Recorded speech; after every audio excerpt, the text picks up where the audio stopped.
Sudah kelihatan? Sudah kelihatan jelas. Alhamdulillah sudah, Pak Dokter. Silakan Pak Dokter dimulai. Baik. Yang dari bawah-bawah udah ini? Ada satu Pak Risman, rajin dia. Jadi kita mulai ya. Bismillahirrahmanirrahim. Assalamualaikum warahmatullahi wabarakatuh. Waalaikumsalam warahmatullahi wabarakatuh. Alhamdulillahirabbil alamin. Walladzi arsala rasulahu bil huda wa dinil haqq liyudhhirahu 'ala dini kulli walau karihal musyrikun. Asyhadu an la ilaha illallah wahdahu la syarikalah wa anna muhammadan abduhu rasulullah. Kita bersyukur kepada Allah Subhanahu wa taala pada malam ini kita bisa bertemu kembali. Mudah-mudahan pertemuan kita ini membawa manfaat. Insya Allah saya akan mengajak kawan-kawan untuk menggunakan, belum dibuka ya? Oh iya, ya saya langsung aja ya karena waktunya terbatas dan ini permintaan dari kawan-kawan yang dari bau-bau supaya agak sorean gitu ya, karena di malam saya ingin mengajak kepada kawan-kawan untuk menggunakan SPSS ini secara simple saja gitu ya. Nah, sebelum itu mungkin begini, kita harus tahu dulu karakteristik statistik gitu ya. Jadi kalau saya ilustrasikan, saya dulu belajar statistik itu waktu di S1 itu sampai 4 semester. Ada statistik 1, 2, 3, 4, kenyang sekali gitu ya. Dan kita sudah terbiasa menghitung manual gitu ya, mati-matian gitu ya. Bahkan dulu waktu awal-awal membuat tesis itu menghitung statistik itu dengan manual. Dan saya pernah menghitung itu sampai 3 hari 3 malam itu segala macam itu. Nah, jadi itu mungkin yang terpenting kalau kita langsung menggunakan aplikasi. Memang ada ya bisa juga ya, tapi ada kelemahan-kelemahan ketika kita tidak paham persis karakteristik statistik gitu ya. Tapi kalau kita sudah tahu karakteristik statistik untuk apa dan lain sebagainya, karena SPS itu kan alat untuk membantu. Seperti kalau kita mau ke suatu daerah, kita udah biasa jalan kaki gitu ya, begitu kita dikasih motor enak banget gitu ya, apalagi motornya lebih bagus gitu ya. Nah, seperti itu sebenarnya. Jadi statistik itu pengolahan itu dari dulu, umum statistik juga itu aja gitu ya. Selain saya belajar lama, salah satunya saya ngajar di SMP itu udah beberapa tahun, ada materi statistik, kemudian SMA, SMK itu ada materi statistik, dan saya menyelami bagaimana kesulitan siswa ketika mengolah data dengan statistik. Kemudian di S1 kebetulan saya juga ngajar statistik, karena sertifikasi saya juga kebetulan statistik. Kemudian di S2 juga. Mungkin itu ya sekilas supaya termotivasi bahwa sebenarnya SPS ini alat gitu ya, tapi yang terpentingnya adalah pengetahuan tentang statistik. Nah, singkatnya gini, statistik itu mengolah data, kemudian data yang diolah itu akan menggambarkan persepsi dari suatu data. Nah, statistik itu kalau dalam pengolahan data itu bekerja dalam persentase, ya, dalam persentase. Makanya kenapa dalam penelitian itu menggunakan sampel, karena kebenarannya tidak mutlak, ya, dan nanti estimasi. Itulah makanya menggunakan sampel. Nah, sampel itu harus representatif. Jadi tidak boleh nebak-nebak, nembak-nembak gitu ya. Karena sampel itu harus mewakili, karena nanti akan digeneralisasi. Gitu. Makanya kalau dari dulu ya menentukan sampel itu ya harus dengan rumus. Jadi rumus itu sudah diteliti oleh ahli statistik ya sedemikian rupa gitu ya. Ketika dihitung itu representatif gitu ya. Ketika kita nggak usah coba mencoba menguji rumus gitu ya, boleh saja ya. Seperti kita mau menguji rumus luas segitiga setengah alas kali tinggi, ya silakan aja gitu ya. Tapi para ilmuwan sudah meneliti itu, ya kita tinggal pakai saja rumus luas segitiga adalah setengah alas kali tinggi gitu ya. Nah itu para ilmuwan terdahulu sudah banyak yang menemukan rumus-rumus itu seperti rumus korelasi, regresi dan seterusnya. Itu secara manual sudah ada dari dulu gitu ya. Karena perkembangan teknologi ditemukanlah SPSS. Jadi SPSS itu alat gitu ya. Atau yang lain juga ada. Saya coba lihat itu paling enggak sekarang ini sudah ada 6 aplikasi yang bisa membantu untuk menghitung statistik. Di antaranya Excel juga bisa. Itu ya. Jadi kenapa statistik harus ada sampel, karena bekerjanya dengan persentase. Jadi begitu udah ketemu sekian persen, nah maka sekian persen itu digeneralisasi. Itu. Kemudian kita langsung aja ke penggunaan statistik. Jadi data yang nanti akan kita olah ya dalam langsung ke penelitian kuantitatifnya. Jadi data yang akan kita olah pertama kali harus diuji validitasnya. Jadi data itu valid atau tidak. Kalau tidak valid, maka data itu tidak bisa dianalisa atau tidak bisa dijadikan data. Nah, sebelum ada uji validitas, itu ada uji reliabilitas, reliable, konsistensi. Dalam penelitian kualitatif juga sebenarnya ada uji validitas, uji reliabilitas juga sama, gitu ya. Kebetulan 3 hari ini saya ikut pelatihan penelitian kualitatif. Saya juga penasaran, gitu ya. Walaupun dulu di S2, S3 itu sudah belajar kualitatif, gitu ya. Pengen tahu perkembangannya. Bahkan sekarang di kualitatif juga ada aplikasi. Ya, tadi siang sudah dibahas tuh tentang aplikasi NVivo tuh untuk mengolah data. Caranya juga hampir sama dengan SPSS, itu kan alat. Makanya alat itu hanya untuk membantu saja. Kita tidak boleh menggunakan hasilnya berdasarkan itu saja. Jadi yang terpenting nanti bagaimana interpretasi data itu dari olahan gitu ya. Bahkan mengolah data bisa diminta orang lain gitu ya. Seperti mentransfer rekaman ke tulisan itu kan tidak harus kita sendiri, orang lain juga boleh nuliskan gitu ya. Tapi bagaimana menganalisa itu oleh peneliti. Nah, gitu ya. Jadi saya ulang lagi, baik kualitatif maupun kuantitatif itu tetap harus ada uji validitas data dan reliabilitas. Valid itu benar, jadi kalau tidak benar maka tidak bisa dianggap sebagai data. Untuk bisa benar maka diuji reliabilitas dulu. Reliable enggak? Reliabilitas itu konsisten. Kalau kuantitatif diujinya pakai rumus gitu ya. Dan mudah. Kalau kualitatif rumit justru. Makanya kalau penelitian kualitatif wawancara itu tidak boleh sekali, berulang-ulang, itu untuk menunjukkan konsistensi reliabilitasnya gitu ya. Gitu. Jadi sama juga penelitian kualitatif tidak mudah karena peneliti itu tidak menyimpulkan sendiri. Jadi peneliti itu hanya menganalisa data dari responden. Jadi hasil wawancara atau observasi itu yang akan dianalisa oleh peneliti. Baik itu kualitatif, kuantitatif juga itu data yang kita terima, nah kita olah gitu ya. Itu. Jadi sambil nunggu kawan-kawan yang lain, sudah berapa orang yang hadir? Alhamdulillah. Jadi itu ya. Jadi langkah pertama, data yang akan kita olah harus diuji terlebih dahulu, yang disebut dengan uji validitas. Itu langkah pertama.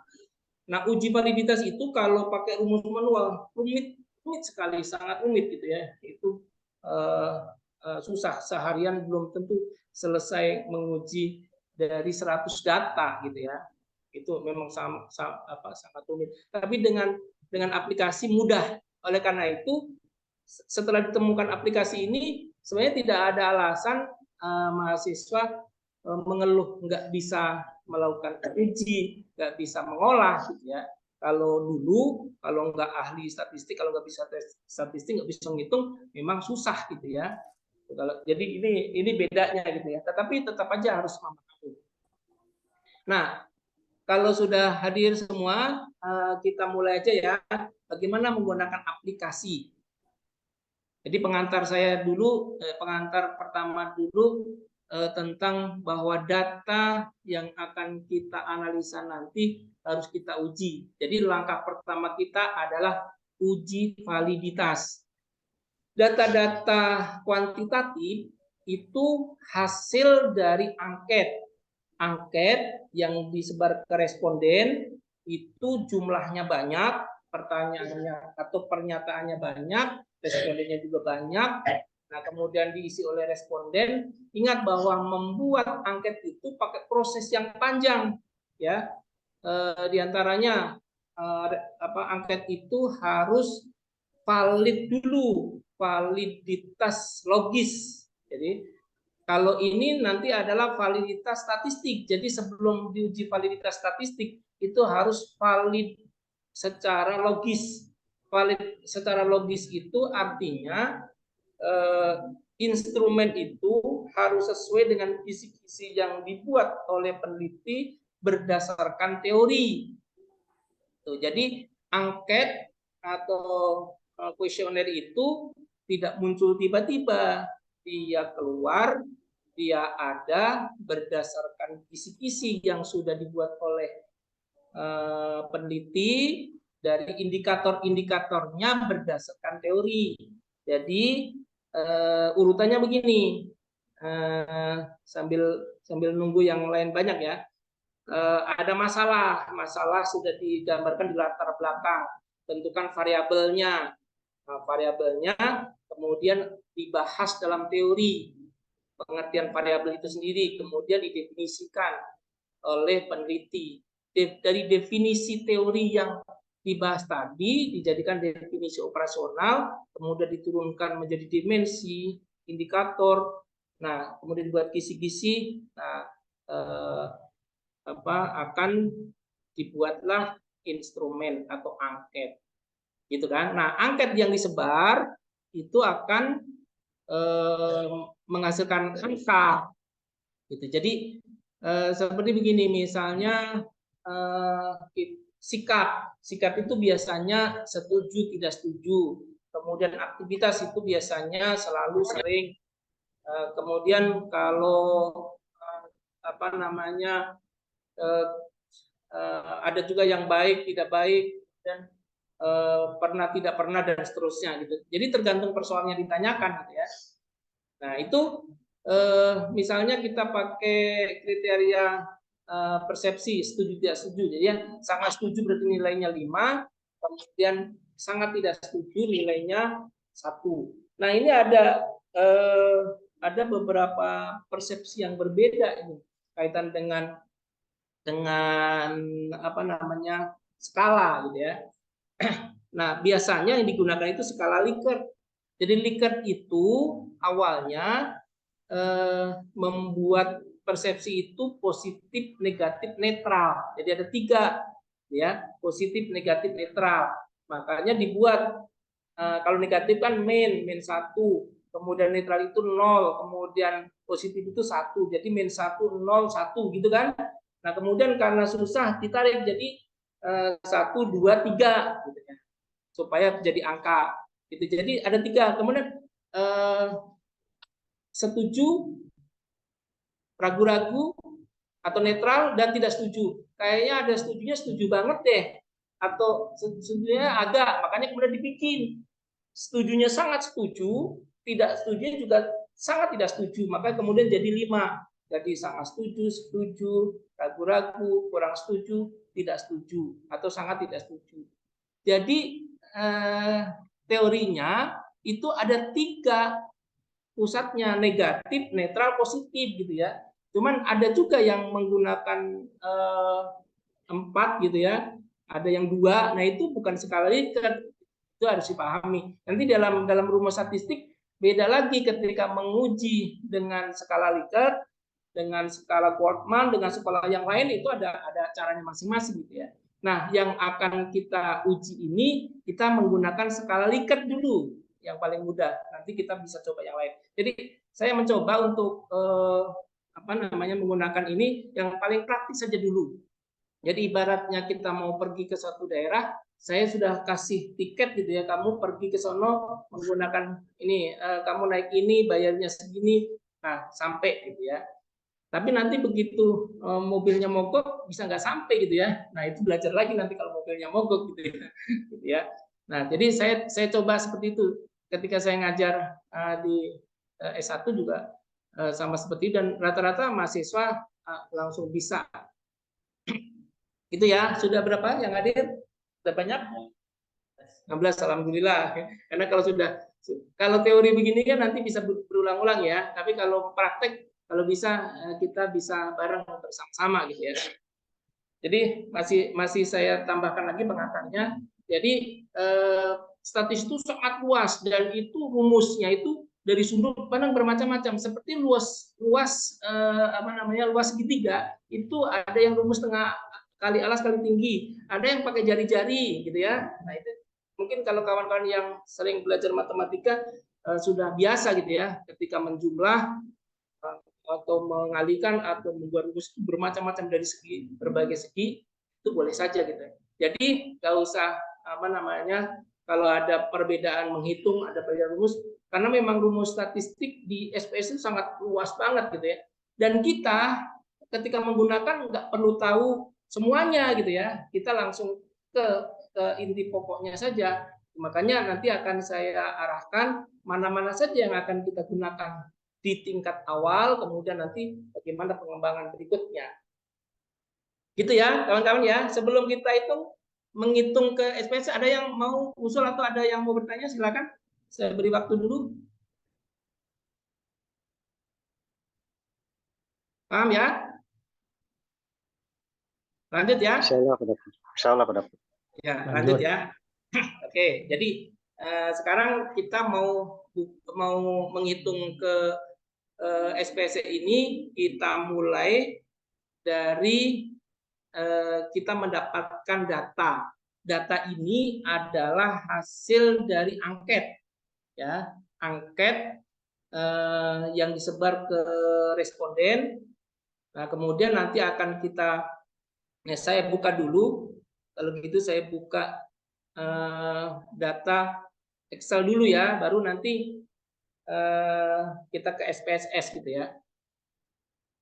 Kalau saya screen ini keluar dulu ya Excelnya ya. Ya bisa saat. Ini udah kelihatan belum Excelnya?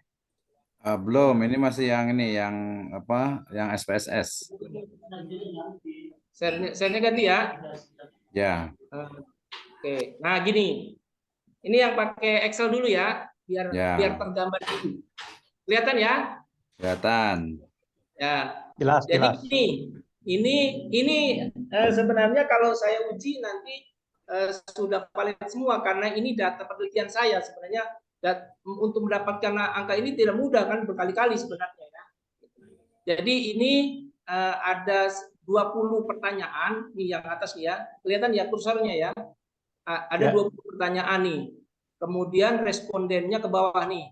Respondennya ke bawah nih ada 102. Ada 102. Jadi ada 102 orang yang mengisi angket yang saya sebar itu. Ada 3 variabel. Ada 3 variabel nih. Variabel X1 ya. Jadi saya ingin mengukur kepemimpinan kepala sekolah, kompetensi guru terhadap efektivitas pembelajaran. X1-nya itu kepemimpinan kepala sekolah, X2-nya itu kompetensi guru ya terhadap efektivitas. Jadi X1, X2 dengan Y. Masing-masing ada 20 pertanyaan nih, ada 20 pertanyaan. Nanti pertanyaannya lain lagi ya. Jadi kita ini langsung ke data. Kemudian ada 102 responden. Nah, untuk memudahkan kita ketik aja di Excel dulu, gitu ya. Jadi ini sangat setuju, ini ada yang ngisi sangat setuju, semua nilainya 100. Ada yang ini setuju, ini ragu-ragu, ya.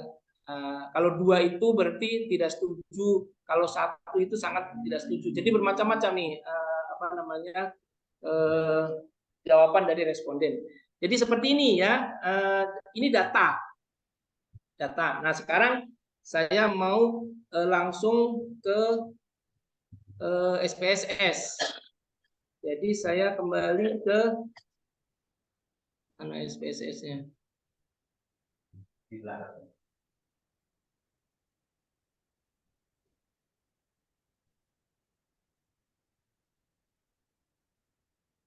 Mana ya? Ini ya. Share ya. Sudah kelihatan? Nah. Kelihatan, Pak. Nah, sekarang gini. Tadi. Oke. Excel. SPSS-nya ketindih Excel. Oh, Excel-nya di minimize. Kalau Excel-nya di minimize bisa ke dokter. ini di sini. Begini. Klik yang satu garis ya. Udah. Ya Udah itu keluar? diklik. Ya. Udah kelihatan Klik dulu belum? itu. Belum. Itunya diklik. Ini.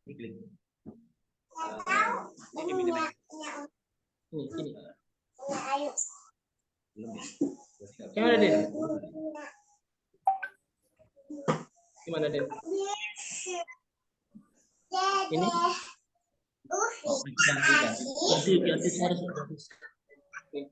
Ini ganti. Ini? Udah klik di Excel-nya ya. Udah ketemu kan? Ya. Nah, nah sekarang logika tadi sudah masuk ya. Jadi tadi kita sebar angket ke responden, kemudian dapat data, kita tulis gitu ya. Nah, kemudian sekarang kita mau hitung angka-angka tadi, akan kita uji jawaban dari responden itu valid atau tidak. Saya pernah menemukan gitu. Saya pernah menemukan ada yang validitas itu jumlahnya gitu ya. Nah, ya boleh saja, tapi menurut saya itu salah. Karena yang diuji itu kan butirnya, bukan jumlahnya gitu ya. Per butir. Bisa oh, nggak bisa ya.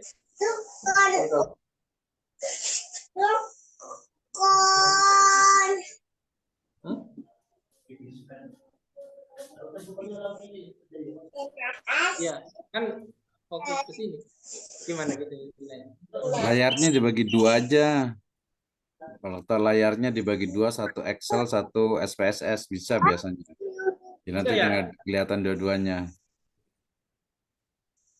Kecil tapi. Iya. Enggak, daripada nanti khawatir bolak-baliknya malah ketutup. Oh ya. Nah, sekarang saya lanjut dulu ya.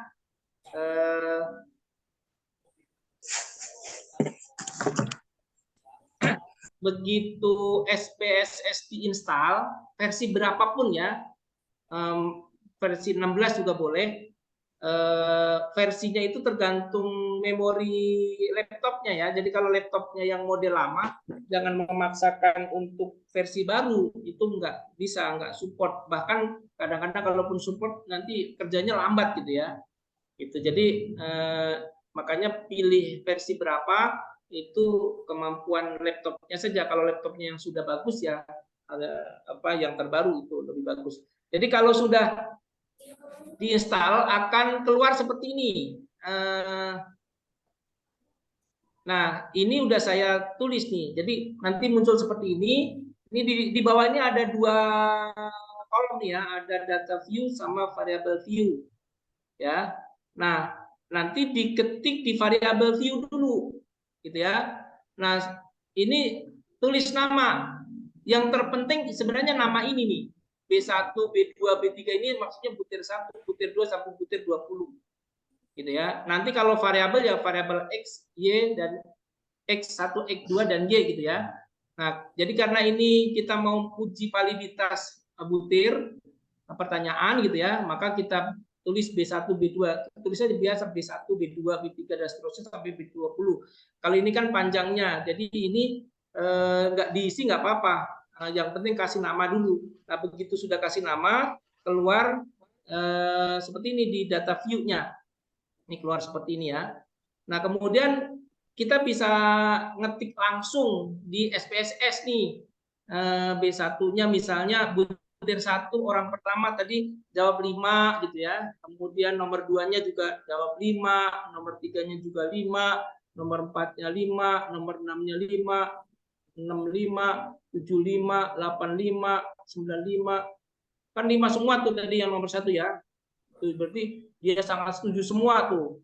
Jadi nomor 1 sampai nomor 20. Nah, ini 5 semua gitu ya. Nah, kemudian orang kedua berapa ketik gitu. Itu boleh gitu. Tapi boleh juga kita buka di Excel tadi, disorot gitu ya. Disorot nomor 1 sampai nomor 20, kelihatan ya. Tapi intinya disorot, kemudian kita copy ya. Kemudian kita taruh di sini, kemudian di paste. Nah, begitu. Gitu ya. Ya, jadi lebih mudah. Jadi kalau saya lebih mudah, saya pakai Excel, saya ketik dulu, kemudian disimpan, kemudian nanti di copy ke sini. Gitu ya. Nah, Pak Dokter, punten. ya. Ini rapatnya tinggal 1 menit, 1,33 menit. Oh, emang habis ya? Ini yang gratisan ya. Oh, berarti sebulan lagi dong, bukan 6 bulan dong. Ya udah, nanti ini lagi ya. Nanti kalau lanjut lagi ya. Nanti Ya, masuk lagi bagusnya lah. nanti ini di copy di chat room, langsung kita klik itu otomatis langsung left dan join gitu. Jadi kayak gitu enak tuh, gampang. Jadi sebelum selesai langsung kita buat lagi, langsung klik lagi nanti di chat roomnya, langsung kita klik otomatis pakai HP juga bisa. Nanti langsung dia keluar, langsung join lagi gitu. Oh gitu ya. Mm-mm. Oh iya, boleh deh. Oh, Sebenarnya ini kan Zoom ini kan kita langganan gitu ya. 6 bulan seharusnya masih berlaku, tapi tiba-tiba tadi berubah itunya ya. Apa namanya pengaturannya. Ya udah nggak apa-apa. Nanti kalau ini kita masuk lagi, nanti kita bahas setelah itu ya. Jadi begitu putus nanti lanjut. Jadi saya ulang lagi, untuk SPSS itu pertama di variabel view tulis nama aja, biar langsung simpel aja, tulis nama. Begitu sudah tulis nama, masuk ke data view, kita bisa ngetik data di sini. Kalau sudah punya data, kita bisa copy. Bahkan